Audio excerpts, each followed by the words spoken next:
Trump nega expansão militar voltada para a China. For these first two ships, and do you see them as a counter to China? We're going to start almost immediately, and we'll probably talk in about 2.5 years. In terms of the mission, do you see it as a counter to China? Just a counter to everybody. It's not China. We get along great with China. I have a great relationship with President Xi. And not China, it's just everybody. You don't know who comes along, but we just wanted peace through strength. Hopefully we never have to use them, but there will never be anything built like these. Think of it, those battleships are incredible. These have 100 times the power. Think of that. I mean, and they were big and they were powerful. You know, I thought about taking some that are in dry dock and changing them, and then when I said that, you know, if we did, would be about, we could increase, if we doubled them, they'd be at like just a tiny fraction of what one of these was. This is the new technology, which is incredible. So we decided pretty early on not to do that. Yeah, please. Mr. President, Julio Rosas with Most Peaceful Media. You just referenced the lower amount of illegal drugs that are coming by sea, and you just said that you're going to start that same program on land soon. Are you just referring to Venezuela, or are you referring to other countries in Latin America? Anywhere drugs are pouring in, anywhere, not just Venezuela. No. Yes. Speaking of Venezuela, oil. What are we going to do with the oil that we have? Going to do with what? The oil that has been seized. The United States seized 1.9 million barrels of oil on December 10th. We're going to keep it. We're keeping it. Where's it? Are we going to sell it or put it in the strategic oil reserve? Maybe we'll reserve? sell it. Maybe we'll keep it. Maybe we'll use it in the strategic reserves. We're keeping it. We're keeping the ships also. Yeah, please. About Venezuela, sir, have you spoken to American oil companies that have had their assets seized about what a post-Maduro Venezuela would mean for them, what coming back and restarting operations? All the big ones, yeah. I have. Yeah, please. Why do you feel like this initiative was neglected for so many years, and does this come amidst the rising tensions between the U.S. and Venezuela? We're talking about with Venezuela? Yes. Well, you had a different kind of a president before me. They didn't mind being ripped off. They didn't mind being robbed. They didn't mind drugs pouring into our country. They didn't mind the jails of Venezuela and Trinidad being emptied into the U.S., where they take over Colorado and other places. I do mind. So you had a different kind of a president. I hope people are enjoying it, because we've never been respected more than we are now. Yeah, please. Thank you. Thank you, Mr. President. Were you surprised by the number of photos of Bill Clinton in the Epstein files? And can you commit to their full... What?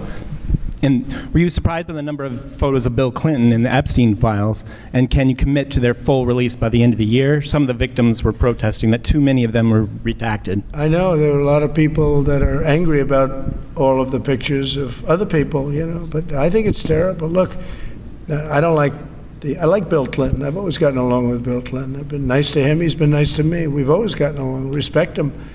I hate to see photos come out of him, but this is what the Democrats, mostly Democrats, and a couple of bad Republicans are asking for. So they're giving their photos of me too. Everybody was friendly with this guy, either friendly or not friendly, but they, you know, he was around. He was all over Palm Beach and other places. The head of Harvard was his best friend, Larry Summers, and Bill Clinton was a friend of his. But everybody was. I actually threw him out of Mar-a-Lago, and as a person that was in Mar-a-Lago, I threw him out. Mar-a-Lago, this is Mar-a-Lago. It's the hottest place I think it's the hottest place in the world, but it's the hottest place in Florida. And everybody would come here. He'd come here. We actually threw him out. But no, I don't like the pictures of Bill Clinton being shown. I don't like the pictures of other people being shown. I think it's a terrible thing. I think Bill Clinton's a big boy. He can handle it. But you probably have pictures being exposed of other people that innocently met Jeffrey Epstein years ago, many years ago, and they're, you know, highly respected bankers and lawyers and others, and they'll end up, because of guys like Massey, who's a real lowlife, whose polls are down to about 9%, by the way, in the great state of Kentucky. If you look at Kentucky, Kentucky is such a great place, but I don't know, they've got a couple of people in there that are very strange in terms of leadership, but Massey's a loser, and he likes it, and that he works with the Democrats. He's just being used by the Democrats, because what this whole thing is with Epstein is a way of trying to deflect from the tremendous success that the Republican Party has. Like, for instance, today we're building the biggest ships in the world, most powerful ships in the world, and they're asking me questions about Jeffrey Epstein. I thought that was finished. I believe they gave over 100,000 pages of documents, and there is tremendous backlash. It's an interesting question because a lot of people are very angry that pictures are being released of other people that really had nothing to do with Epstein, but they're in a picture with him because he was at a party, and you ruin a reputation of somebody. So a lot of people are very angry that this continues. A lot of Republicans are angry because of the fact that it's just used to deflect against a tremendous success. Look, we have $18 trillion coming into our country. We have, I believe, we're going to have the most successful economy in history. We inherited a mess. Now prices are coming way down. Gasoline is less than $2 in some states, $1.99, $1.97, $1.95 a gallon. $1.95. Think of that. A gallon. Nobody ever thought they'd see that. They don't want to talk about that. They want to talk about Epstein. And the problem is a lot of Democrats are being caught up in the web, like Larry Summers. Larry Summers was the head of Harvard. He's now been forced to resign from every board he's on, and he was thrown off the Harvard board. Now he was at Epstein's Island a lot. I wasn't. I never went there, by the way. But fortunately, it's nice. But I never went there. But a lot of people did go there. But instead of talking about the battleships, or instead of talking about most favored nations, drugs, we're bringing down drug prices like at a level that has never even been thought of, by thousands. Think of it, by 1,000%, by 1,200, 1,300, 1,400% in some cases. A drug that sells for $10 in London is costing $130 in New York. We're bringing it down to $20, and they're going to go up to 20. So they're going from 10 to 20, which is a doubling. It's a doubling. That's a lot, but it's a doubling. But we're going down to 20. So we're going down, if you can do your own math, but it's 2,000%, 3,000%. It's pretty amazing. And you know, the New York Times had a story about it, a small story way in the back of the paper. It's the single biggest thing to happen with respect to drugs probably in 50 years. It's never been anything like this. In my first term, I was able to get drug prices down 0.25%. It's the first time in 28 years that they went down. 0.25%. I was so proud of myself. Now we're doing them 2,000%, 1,500%, 1,200%.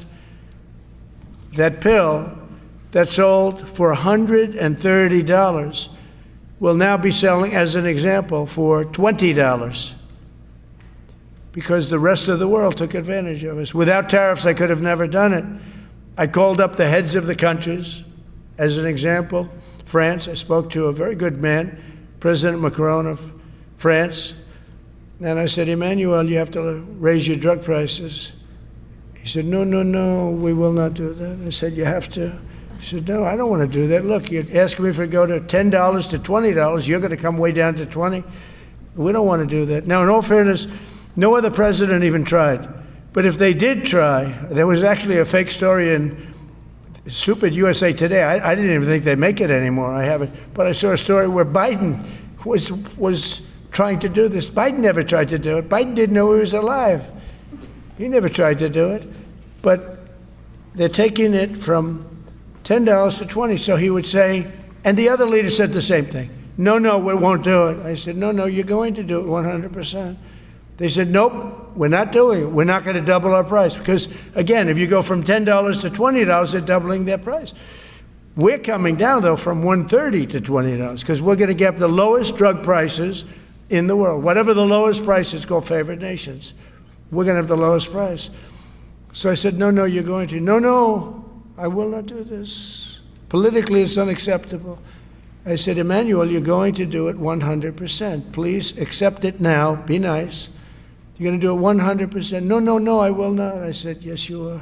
He said, why do you keep telling me I am when I'm not? Because if you don't do it, I'm going to put a 25% tariff on everything France sells into the United States of America.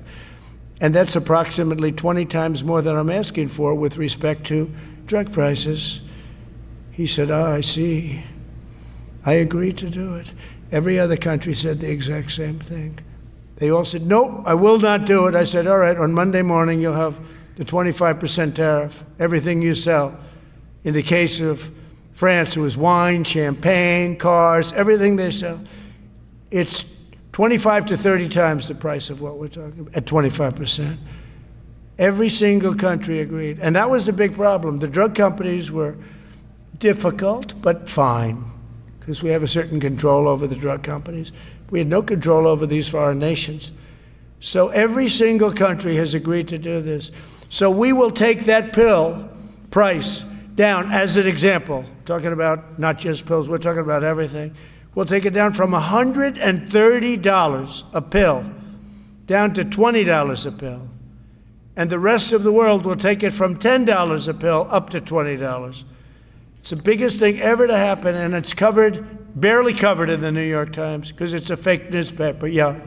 Este site pode ajudar você a melhorar sua leitura e compreensão auditiva em inglês. Com inteligência artificial, ele divide as frases em partes menores e fáceis de entender. Na ferramenta de reprodução, você pode ajustar a velocidade, pausar ou voltar para entender cada frase. O site oferece tradução para 20 idiomas, facilitando o aprendizado. É só digitar inglés.com no navegador e experimentar.